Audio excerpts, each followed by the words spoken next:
ప్రార్థన పాట పాడుకుందాము. పాట పాడుకుందాం. ప్రార్థన అన్నప్పుడు మీరు అటు చూడకూడదు, దిక్కులు చూస్తారు. ఎందుకని? ప్రార్థన ఏకీభవించండి.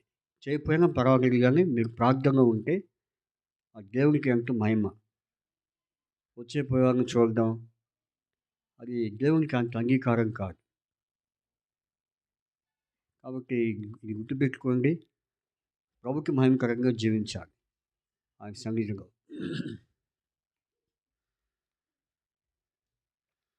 ఓకే, మంచిది.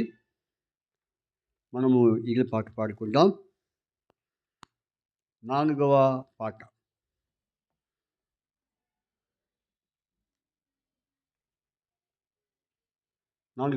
పాడుకుందాం.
పానీయ భాగము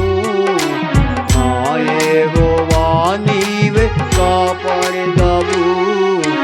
నాదు శ్వాస పానీయ భాగము యెహోవా నీవే కాపాడెదవు. మనోహర స్తనములలో పాలు కలిగెను స్తుతింతు.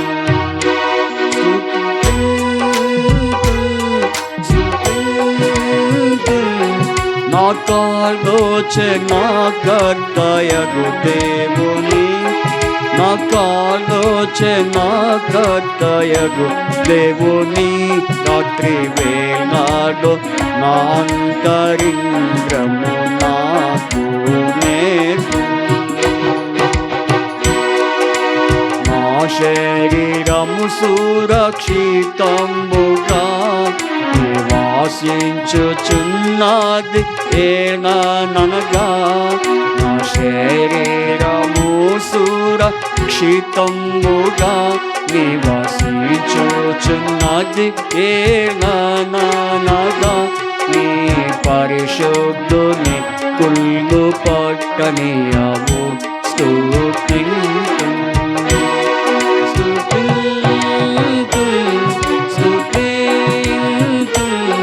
నాకాలోచనాకర్తయగు దేవుని, నాకాలోచనాకర్తయగు దేవుని, రాత్రి వేళలో నా అంతరింద్రము నాకు నేర్పు. సర్వోన్నతుడని సన్నిధిలో సంపూర్ణ సంతోషమెంతో కలదు. సర్వోన్నతుడని సన్నిధిలో సంపూర్ణ సంతోషమెంతో కలదు. నీ కుడి చేతిలో నిత్య సుఖములు కలవు స్తుతింతు.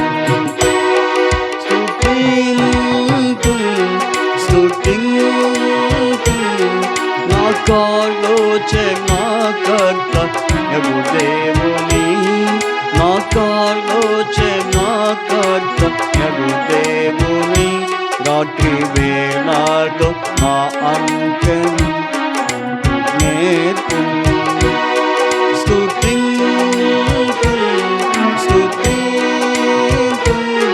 నాకాలోచనాకర్త యగు దేవుని, నాకాలోచనాకర్త యగు దేవుని, రాత్రి వేళలో నా అంతరింద్రియము నాకు నేర్పు. బైబిల్ పాట పాడుకుందాం. ఈ పాట ఎప్పుడో ఒక దినాల్లో దైవజనులు రచించి ఈ పాట దీని స్వరము కట్టి పాడారు. కానీ ఈరోజు అది పాడటం అరుదు. అందుకే కొంచెం చాలా రోజు గ్యాప్ వచ్చింది కాబట్టి కొద్దిగా మనం పాడే కొంచెం అలవాటు అవుతుంది. ఎందుకంటే ఈ పాట మనం ఎందుకు పాడామంటే ఇది మన వర్తమానానికి మరి సాదృశ్యముగా మరి తగినట్టుగా మనం వచ్చిన ఈ పాట మనం పాడుకుంటూ వచ్చాం. కాబట్టి ఈ పాట మరి మీ గృహాల్లో కూడా పాడుకోండి. అప్పుడు మీకు ఆ పదాలు మీకు అలవాటు అవుతూ ఉంటాయి. పాడటానికి ఇబ్బంది లేకుండా మరి అలవాటు అవుతూ ఉంటుంది. కాబట్టి ఇంటికి వెళ్ళిన తర్వాత మరి పాడుకోవచ్చు. అన్ని వచ్చినాన్ని మనం పాడుకునేది కాబట్టి కొన్ని వచ్చినానే పాడాం. కాబట్టి మీరు ఇంటికి పోయిన తర్వాత చక్కగా ప్రశాంతంగా మరి పాడుకోవచ్చు.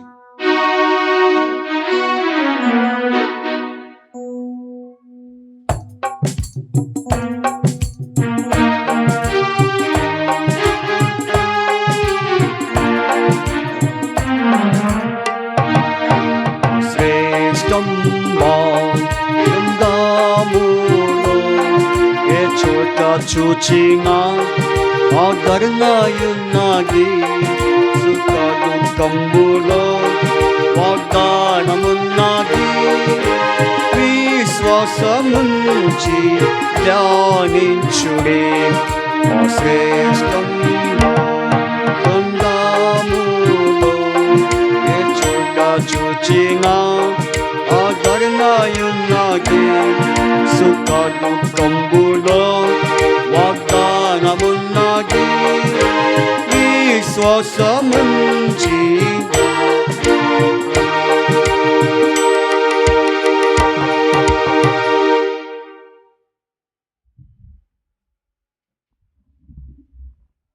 దేవుని వాక్యాన్ని ధ్యానం చేసుకుందాం.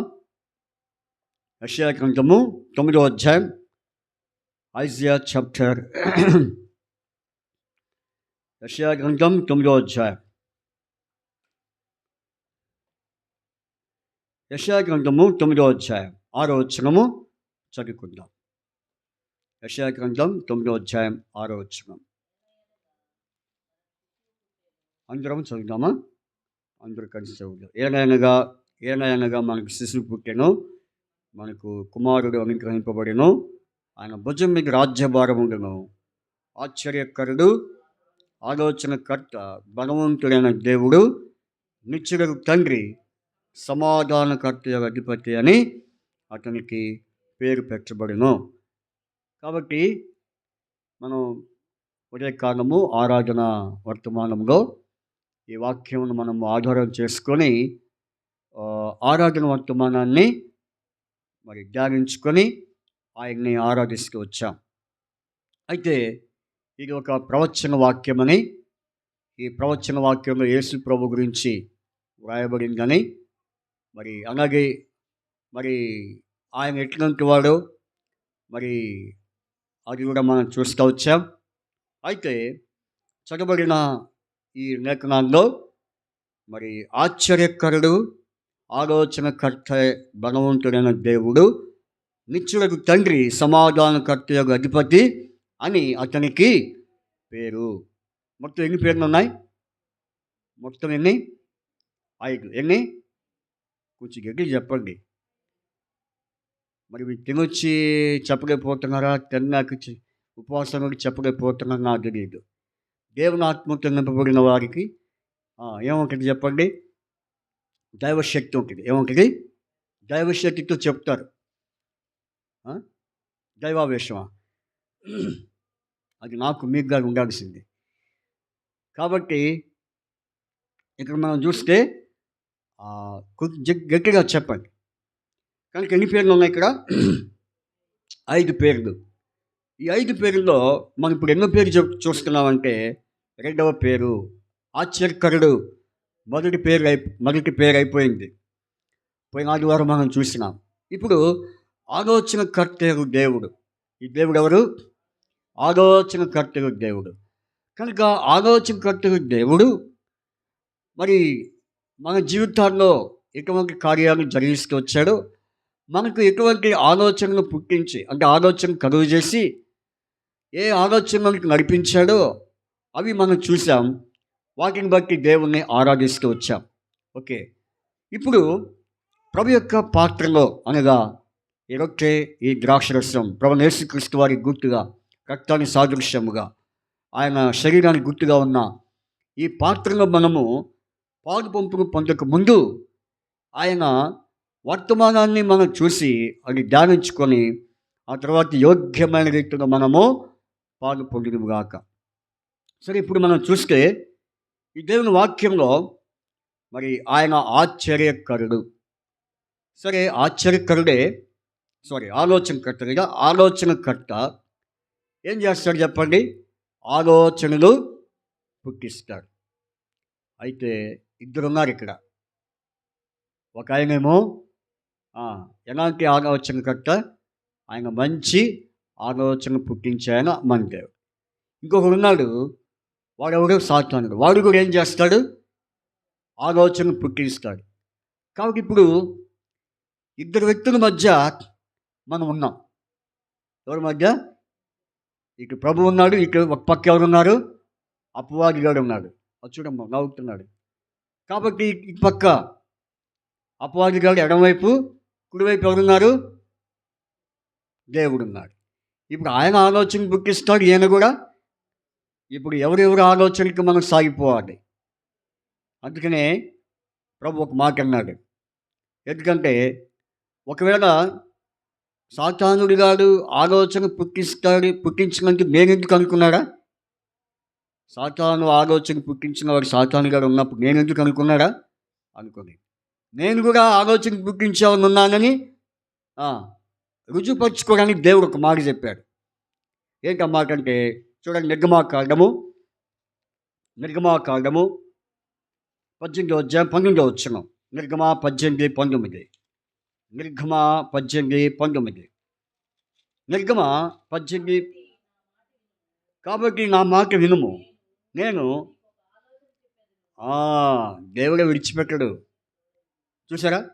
కాబట్టి నేను నీకు ఆలోచన.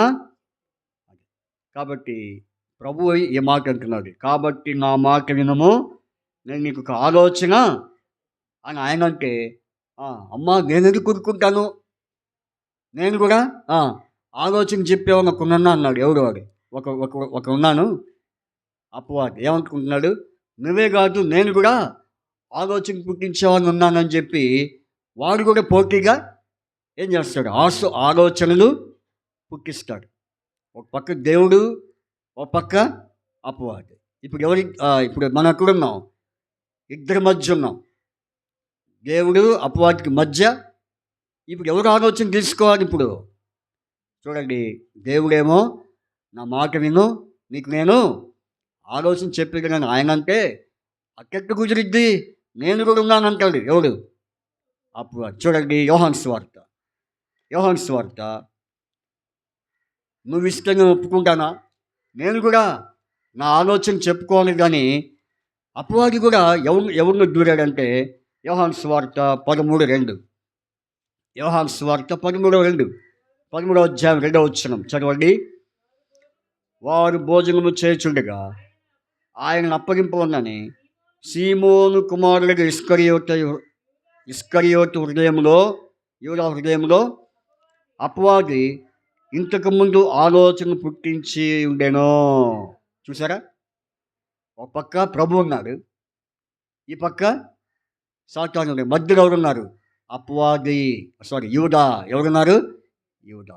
అందుకనే ఇప్పుడు యూదా ఎవరు ఆలోచన తీసుకున్నాడు?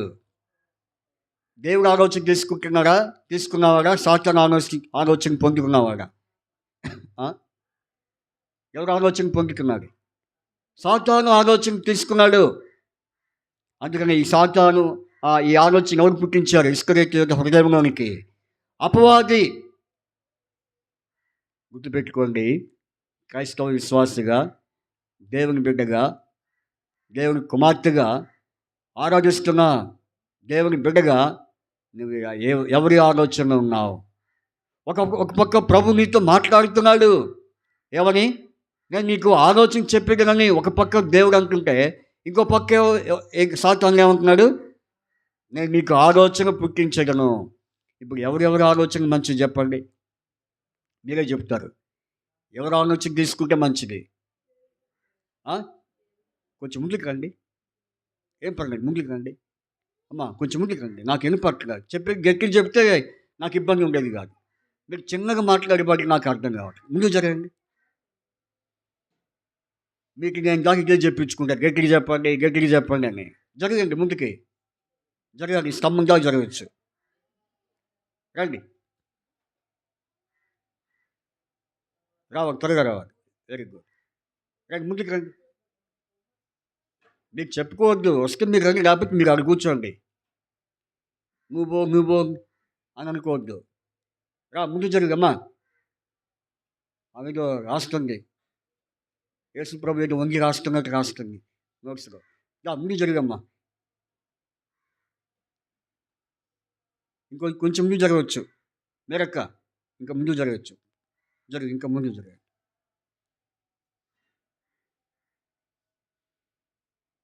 ఇంకొంచెం ముందు జరగమ్మా. జోషమ్మ మధ్యలో ఇక్కడ.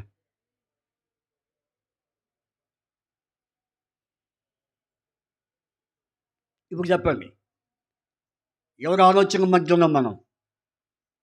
ఇటు దేవుని ఆలోచన మధ్య ఉన్నాం, దేవుడి సాతాను ఆలోచన మధ్య ఉన్నాం మనం. ఇప్పుడు ఎవరు ఆలోచన తీసుకోవాలి? నిజమేనా? తీసుకుంటాము. మరి ఎంతవరకు చూద్దాం. కాబట్టి ఇప్పుడు ఆయన ఆలోచనకర్తగా ఉండి దైవీకమైన ఆలోచన కలుగుచాడని దేవుడు అనుకుంటే, అపవాది ఏమనుకుంటున్నాడు? అప్పగించాలనే ఆలోచన. అపవాదికి ఆలోచన ఏంటి? అప్పగించే ఆలోచన. కాబట్టి చాలా జాగ్రత్తగా ఈ విషయాన్ని మనము మెలకువగా ఉండకపోతే మనం చాలా నష్టపోతాం. కాబట్టి మెలకువ అవసరం. అందుకనే ఎవరి ఆలోచన తీసుకోవాలి మనం? దేవుని ఆలోచన. రోమపత్రిక 12వ అధ్యాయంలో పౌలు ఒక మాట అన్నాడు. చూడండి, రోమపత్రిక 12:7లో, రోమపత్రిక 12వ అధ్యాయం 7వ వచనంలో అక్కడ 17 ఒక మాట అన్నాడు. ఏమన్నాడంటే, మనుషులందరి దృష్టికి యోగ్యమైన వాటిని గురించి ఆలోచన కలిగి ఉండుడి. ఏ ఆలోచన ఉండాలి? యోగ్యమైన ఆలోచన.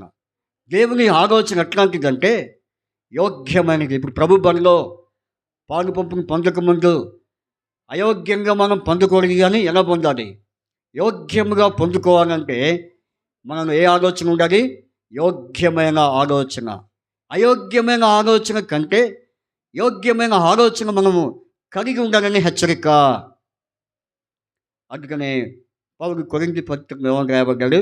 మీరు అయోగ్యముగా పాలు పొందితురా, పొందలేదు అంటున్నారా? చెప్పండి, ఏమన్నాడు? మీరు అయోగ్యముగా పాలు పొందినారా, పొందలేదా? ఏమన్నాడు కొరింథీ విశ్వాసంతో? ఏమన్నాడు చెప్పండి? కొరింథీ పత్రిక 11వ అధ్యాయం 19వ వచనం. మీరు యోగ్యులైన వారెవరో. కాబట్టి యోగ్యులైన వారెవరో కనబడినట్లు మీలో భిన్నాభిప్రాయం ఉండక తప్పదు. యోగ్యులైన వారెవరో కనబడినట్లు. కాబట్టి మన ఆలోచన ఎట్లా ఉండాలి? యోగ్యమైన రీతిలో ఉండాలి. అందుకనే ఎటువంటి ఆలోచన కలిగి ఉండాలంటే దేవునికి, మనుషులకి యోగ్యమైన రీతిలో ఆలోచించాలి. కానీ ఆ పౌలు ఏమన్నాడు? కీడుకు ప్రతి కీడు ఎవరికి చేయవద్దు, మనుషులందరి దృష్టికి యోగ్యమైన వాటిని గూర్చి అంటే కింద ఏమని రాయబడింది? మేలైన వాటిని. మన ఆలోచన ఎట్లా ఉండాలి? ఇతరులకు, దేవుని నామానికి మహిమకరంగా, మేలుకరంగా ఉండాలి. ఈరోజు మన ఆలోచన ఎట్లున్నాయి? దేవుని బిడ్డగా, విశ్వాసిగా, ప్రభు యొక్క పాత్రలో పాల్పొందుతున్న నీవు, ఆరాధిస్తున్న నీవు, నీ ఆలోచనలు దేవునికి యోగ్యంగా ఉన్నాయా? నీ ఎదుటి మనుషులకు యోగ్యమైన మేలు కలిగించే ఆలోచన కలిగి ఉంటున్నామా? ఇప్పుడు చూద్దాం. ఏంటి యోగ్యమైన ఆలోచనలు? యోగ్యమైన ఆలోచనలు, యోగ్యముగా ఆలోచించే వారి ఆలోచనలు మరి ఎలా కలిగి ఉంటున్నారో అనేది మనం చూద్దాం. అందుకనే మన ఆలోచనలు ఎట్లుండాలని చెప్పండి, యోగ్యమైన రీతిలో. దాని ముందుగా యెషయా గ్రంథం ఒక మాట ఉంది. యెషయా గ్రంథము 5వ అధ్యాయం 12వ వచనంలో, యెషయా గ్రంథం 5:12లో మరి ప్రవచించబడిన ఒక మాట ఉంది. అది నేను చెప్పడం కంటే వాక్యం చూస్తే మంచిదని మీకు రెఫరెన్స్ చూపిస్తున్నా. చూడండి, 5:12లో ఆయనను త్వరపడినిమ్ము.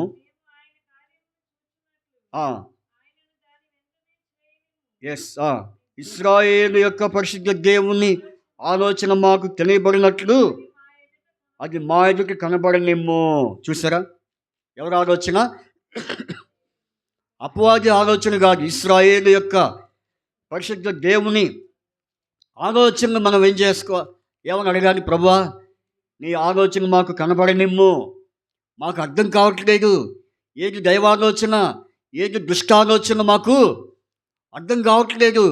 కాబట్టి అదేదో మాకు కనబడేటట్టుగా చెయ్యని వారు దేవుని సన్నిధిలో సిద్ధపడుతున్నారు. ఏం చేస్తున్నారు?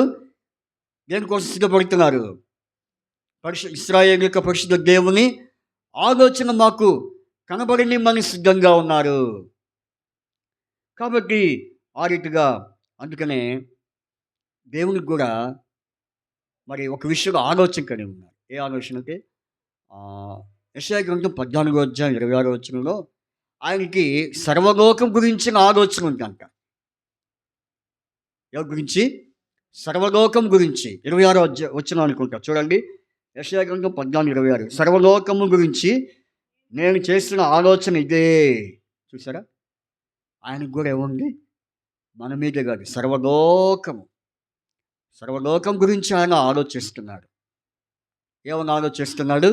అందరూ రక్షణ పొందాలని, అందరూ దైవ మార్గంలో నడుచుకోవాలని, యోగ్యమైన ఆలోచన కలిగి ఉండాలని, ఇశ్రాయేలు పరిశుద్ధ దేవుని యొక్క ఆలోచనను నడుచుకోవాలని ఆయన సర్వలోకం గురించి ఆయనకు కూడా ఏముంది?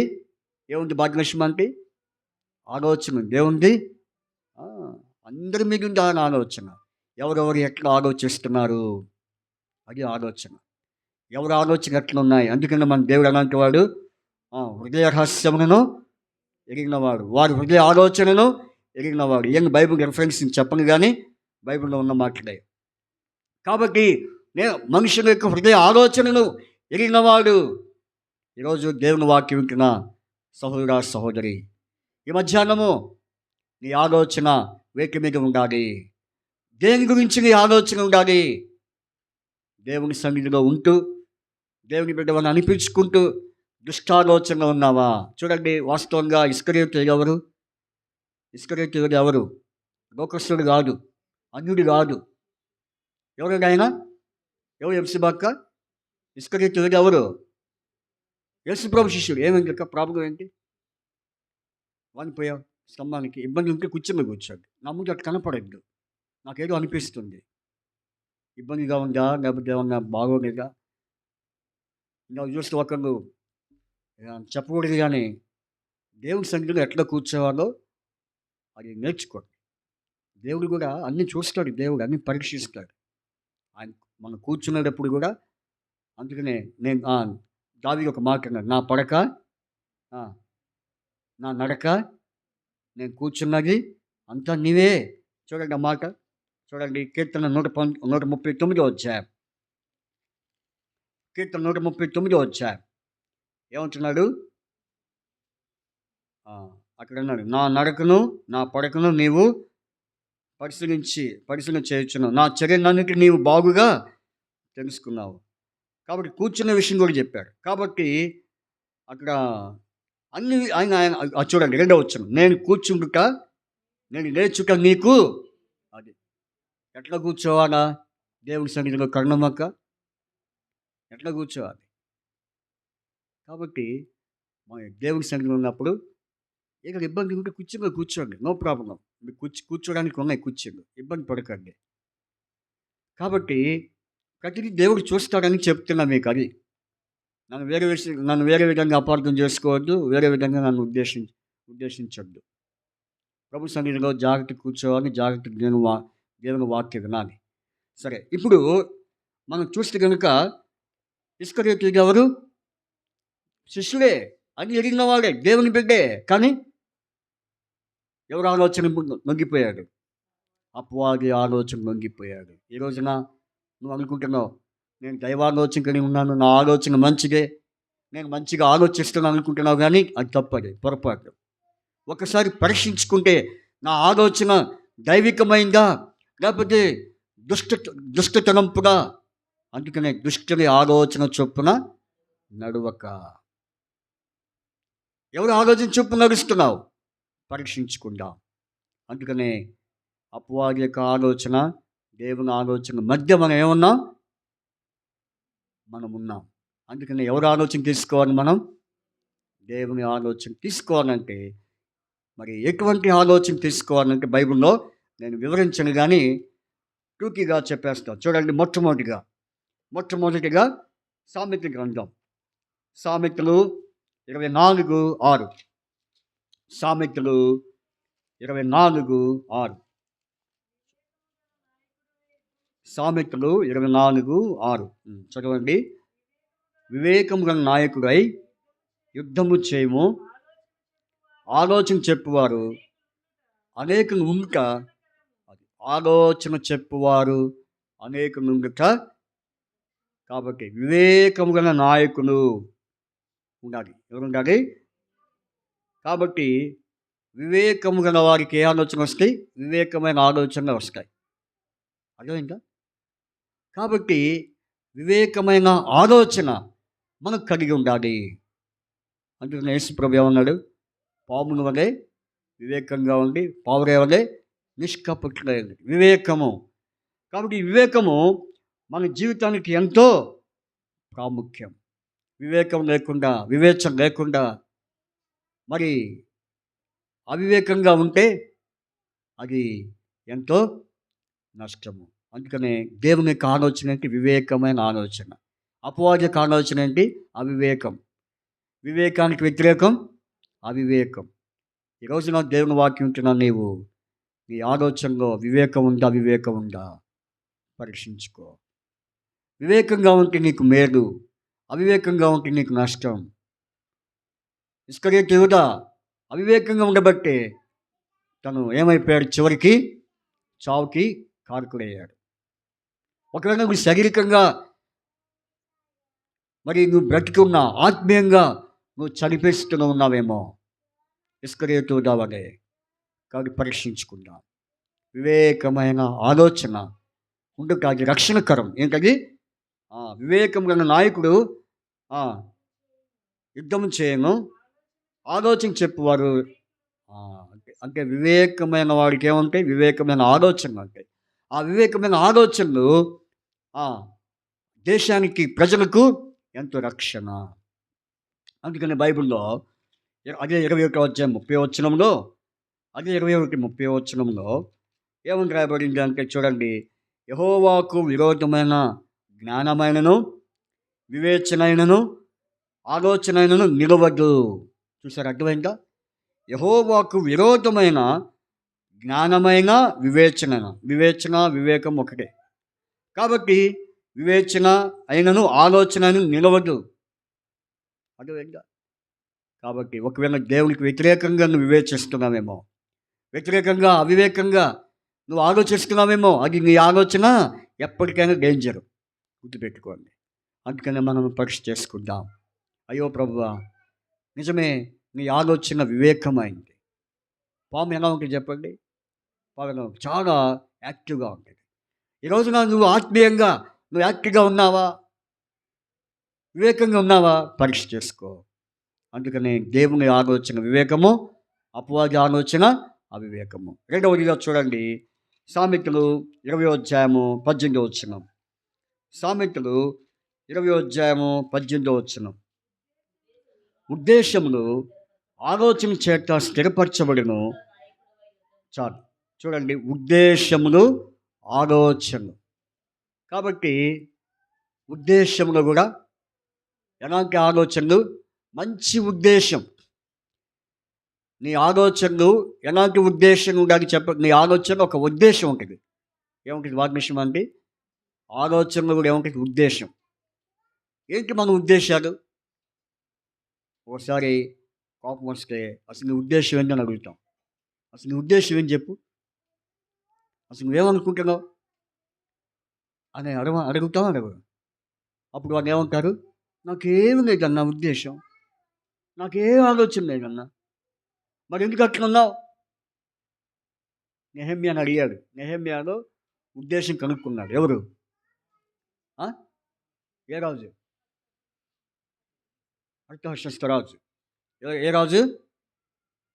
ఏంటి నెహెమ్యా అట్లున్నావంటే ఆయన ఉన్నది చెప్పేశాడు. ఏమని?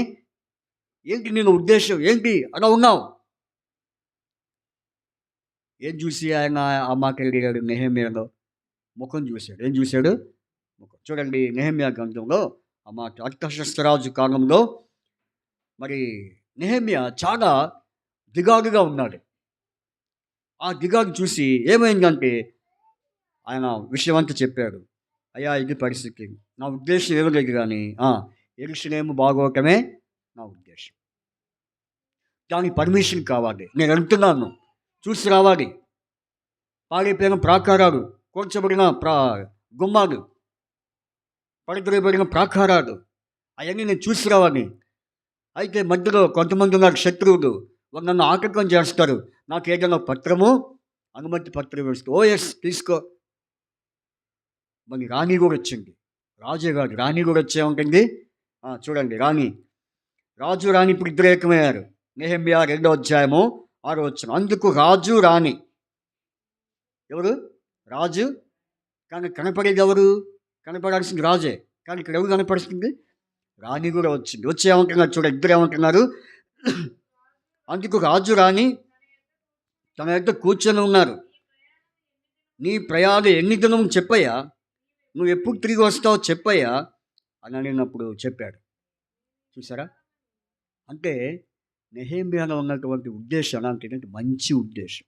ఏ ఉద్దేశం అంటే యెరూషలేముని తిరిగి ఎలా బాగు చేయాలి, పాడైపోయింది, పడద్రోయబడింది. కాబట్టి నెహెమ్యా యొక్క ఉద్దేశం ఎలాంటిదంటే ఎలాంటి చెప్పండి? మంచి ఉద్దేశం. దేవుని ఉద్దేశం కలిగి ఉన్నారు. ఎవరికి లేదు ఆ ఉద్దేశం? ఎవరి వాళ్ళు చేతులు ముడుచుకొని కూర్చున్నారు, ఎవరి వాళ్ళు ఇంట్లో వాళ్ళు దుప్పటి ముసుకేసుకొని పొనుకున్నారు. కానీ ఒక్క వ్యక్తికి భారం ఉంది. ఎవరు ఆ వ్యక్తి? మందిరం గురించిన భారం, దేవుని ఇంటికి వచ్చిన భారం, దేవుని ఇంటికి వచ్చినటువంటి ఆసక్తి, ఆలోచన, ఉద్దేశము ఒకే ఒక్క వ్యక్తికి. ఆయనే నెహెమ్యా. నీకుందా? నీ ఉద్దేశం ఏంటి?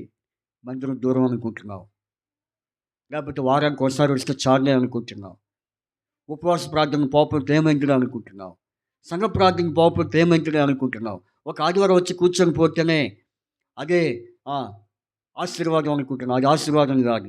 నేను చెప్తున్నా మీకు, అది ఎట్లా ఆశీర్వాదం అయింది? దేవుని మందిరంలో జరుగుతున్న ప్రతి కార్యాల్లో నీవు పాలు పొందితే నువ్వు ఆశీర్వదించబడతావు. ఇప్పుడు నెహెమ్యా ఉద్దేశం ఏంటంటే, నెహెమ్యాలో ఉన్న ఉద్దేశము, ఆలోచన ఏంటంటే యెరూషలేమును బాగు చేయాలి, రీకన్స్ట్రక్షన్ మంచిగా చేయాలి. దేవుని మందిరం మీద ఉన్నటువంటి మమకారం, దేవుని మందిరం మీద ఉన్నటువంటి ఆసక్తి మనకుందా? అందుకనే సామెతలు మనం చదివాం. 20వ అధ్యాయం ఎన్నో వచనం చెప్పండి? ఎన్నో వచనం? 18వ వచనం. అక్కడ ఏముంది? ఉద్దేశములు ఆలోచన చేత స్థిరపరచబడును. కాబట్టి అటువంటి వ్యక్తిని దేవుడు నేర్పాడు. నెహెమ్యా వంటి ఉద్దేశం ఉందా మనకు? కాబట్టి దేవుని మందిరం గురించినటువంటి ఉద్దేశం. నీ ఉద్దేశాలు ఎలా ఉన్నాయి? దేవునికి అంగీకారంగా ఉన్నాయా? ఒక పక్క దేవుడు అంటున్నాడు, ఒక పక్క సాతానుడు ఏమంటున్నాడు? వద్దులే, ఆదివారానికి ఒకసారి పో. ఆదివారం ఒకసారి పోతే సరిపోదా? వారంలో 3 రోజులు 3 సార్లు పోవాలి మందిరానికి అని సాతానుడు. దేవుడు ఏమంటాడు? లేదు బిడ్డ, వాడి ఆలోచన తీసుకోవాకు, నా ఆలోచన తీసుకో, పో, మందిరంలో జరుగుతున్న ప్రతి కార్యక్రమంలో పాల్గొంది అని దేవుడు అంటాడు. ఇప్పుడు ఎవరు ఆలోచన తీసుకోవాలి నువ్వు? ఎవరు ఆలోచన తీసుకొని కరుణమ్మక్క? నిజమేనా? నిజంగా తీసుకుంటున్నావా దేవుని ఆలోచనలు? ఏంటి అంత సూటిగా నన్నే అడుగుతున్నావు అంటారేమో. అది అందరికీ వర్తిస్తుంది. కాబట్టి దేవుని ఆలోచనకు సాతాను ఆలోచనకు మధ్యన ఉన్నావు. కాబట్టి పరీక్షించుకో. ఏదో వాక్యం వింటున్నావు, రాసుకుంటున్నావు, ఇదే మనకి సరిపోయింది అనుకోవద్దు.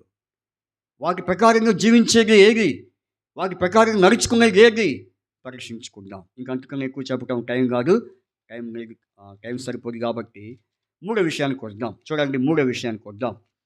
సామెతలు 19:20. సామెతలు 19:20. సామెతలు 19:20.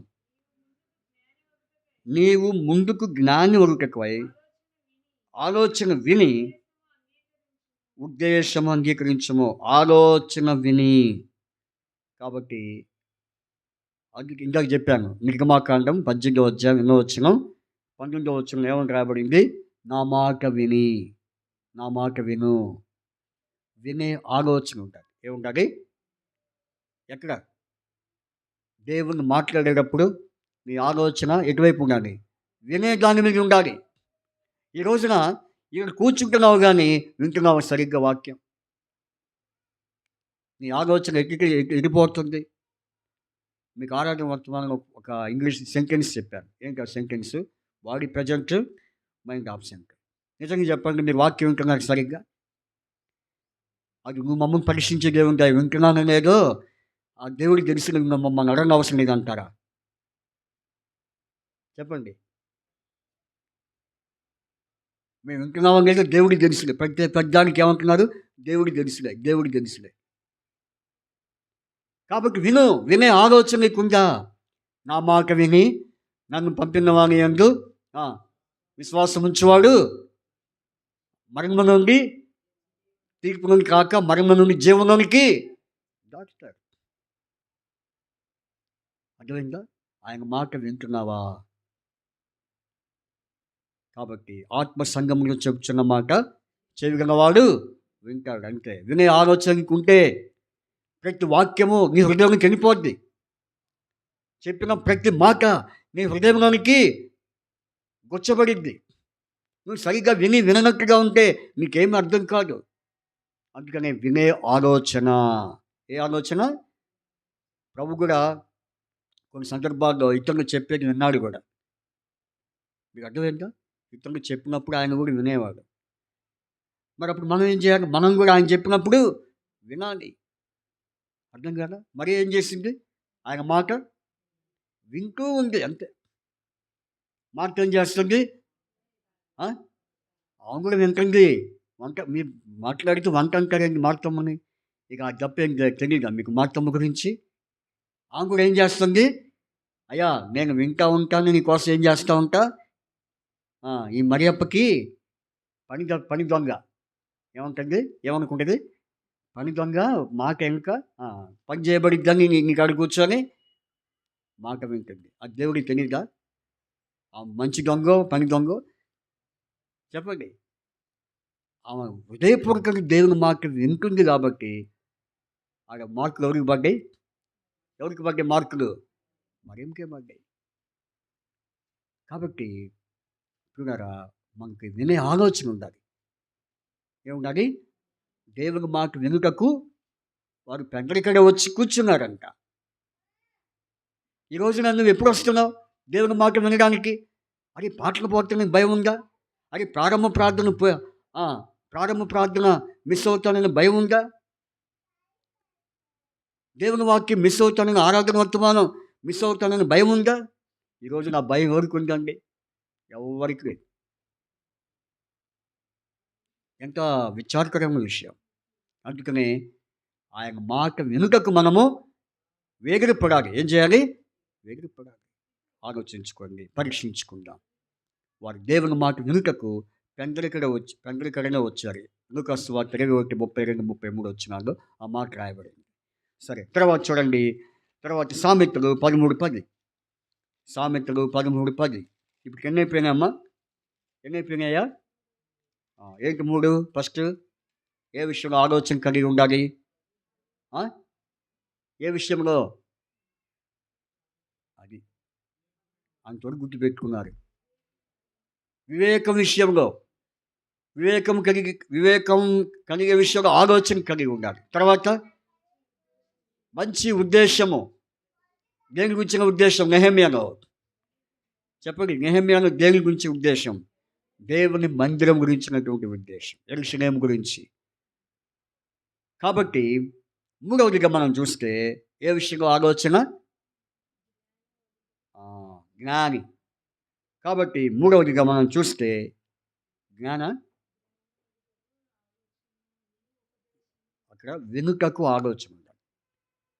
వెనుకకు వినే ఆలోచన మనలో ఉండాలని దేవుని యొక్క హెచ్చరిక. తర్వాత చూడండి సామెతలు 13:10 త్వరగా చూసుకుని.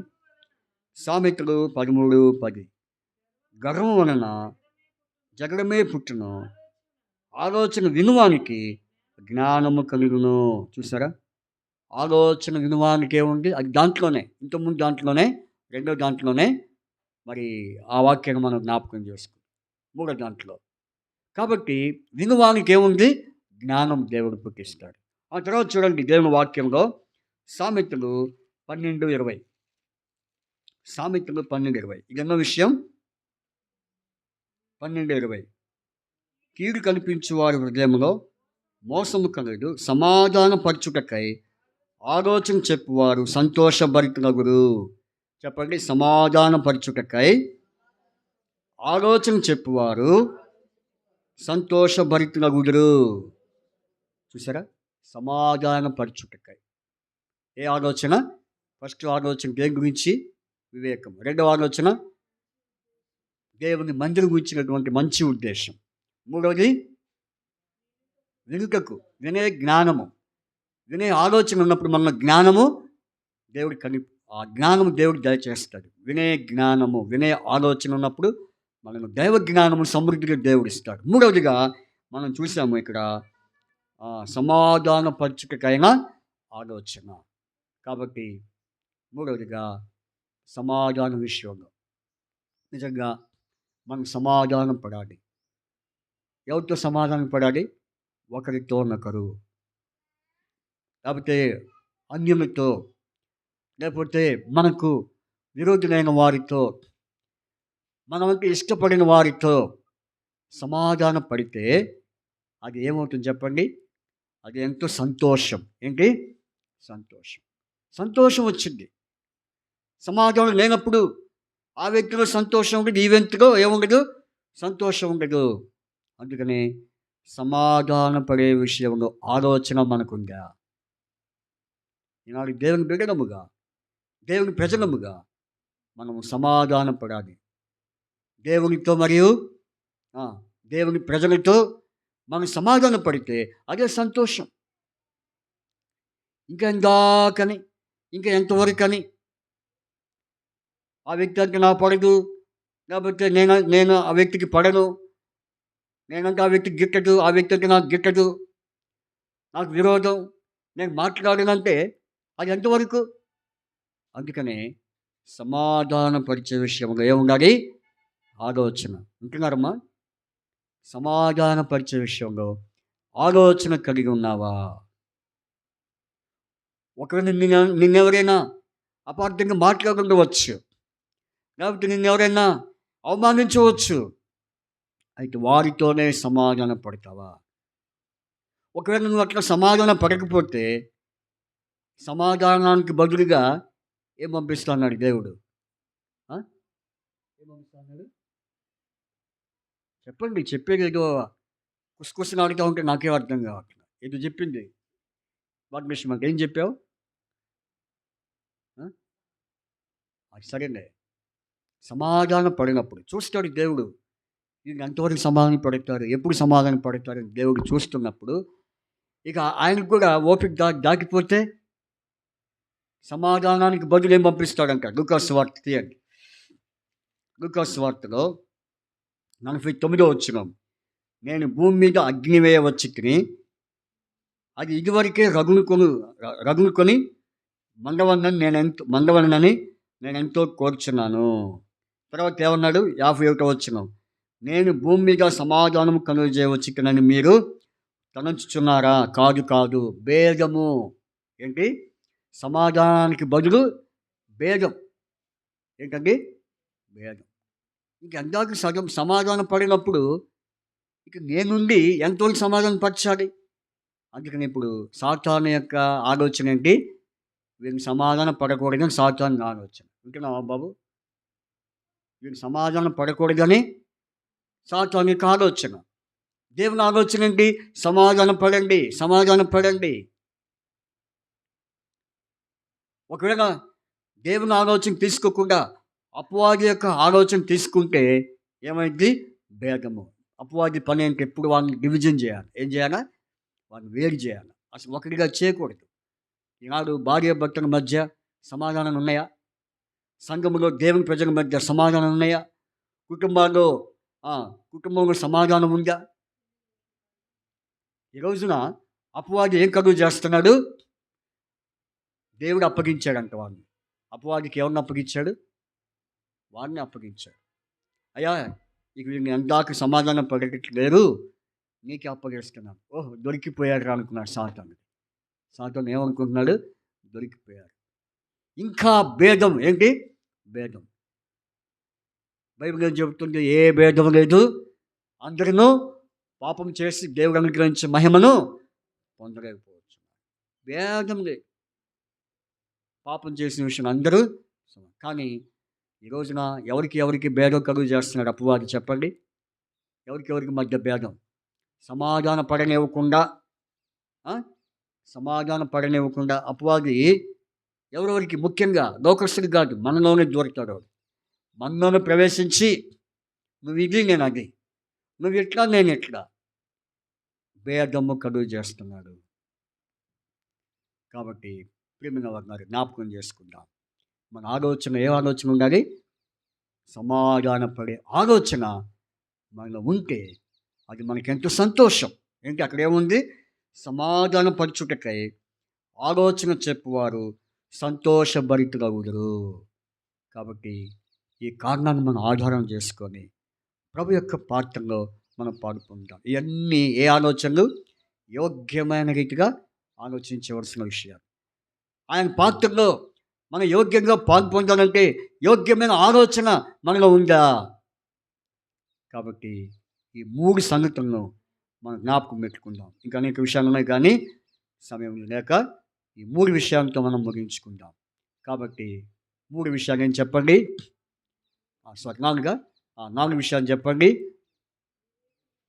వివేకం విషయంలో సమాధానము, ఆలోచన. రెండవది మందిరం గురించినటువంటి ఉద్దేశం విషయంలో ఆలోచన. మూడవది వినే విషయంలో ఆలోచన. నాలుగవది సమాధాన పడుటకు ఆలోచన. ఇవన్నీ కూడా మనం కలిగి ఉన్నప్పుడే దేవుడు ఆయన ఎంతో కృపిస్తాడు. అప్పుడు ఆయన మనలో ఉండి మనకి ఇంకా మంచి ఆలోచనలు పుట్టిస్తాడు. ఈ ఆలోచనలు మనం లేనప్పుడు ఏ ఆలోచన వస్తాయి? దురాలోచనలు. ఏమొస్తాయి? దురాలోచనలు. కాబట్టి అవివేకము, అపవాదిక ఆలోచన, అవివేకము, తర్వాత దురుద్దేశము. మంచి ఉద్దేశానికి వ్యతిరేకం ఏంటి? దురుద్దేశము. తర్వాత అజ్ఞానం. జ్ఞాని అంటే వినకుండా చేసేది అజ్ఞానం. కాబట్టి చెవిటితనం. వినకుండా వినని వాడిని ఏమంటారు? చెవిటితనం దేవుడు కలుగు చేస్తాడు, అపవాది కలుగు చేస్తాడు. తర్వాత నాలుగోది ఏం చెప్పాను? సమాధాన పరుటకు. అపవాది యొక్క పని ఏంటి? అసమాధాన పరిచి ఏకానికి భేదం కలుగు చేసే పరిస్థితి. కాబట్టి జాగ్రత్త. ఈ విషయాల్లో మనము ఎలాంటి ఆలోచనలో మనం నడిపించబడుతున్నాం? దేవుని ఆలోచనలో ఉన్నామా? అపవాది యొక్క ఆలోచన ఉన్నామా? చెప్పుకున్నాం కదా, ఇస్కరియోతు ఏమైపోయాడు?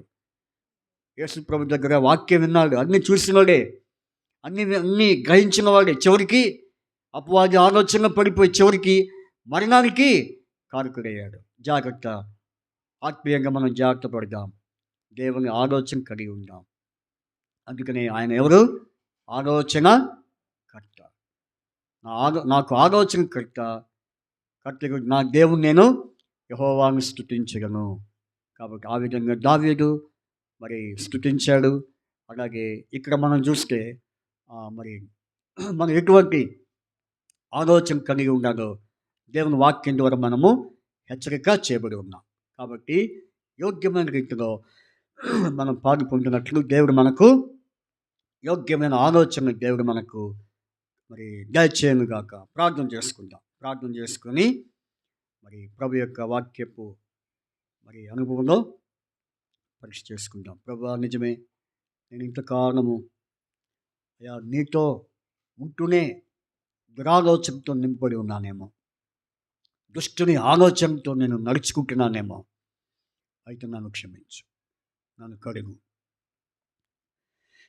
కనుక ఏ విషయాన్ని నేను దైవికంగా ఆలోచించాలో ఆ మాటలు నాకు వినిపింపచేశారు. దాన్ని బట్టి నేను స్తుతిస్తున్నాను ప్రభు. కాబట్టి నన్ను సరిచేయము, నన్ను చక్కపరచుము అని ప్రార్థన చేసుకుంటాం.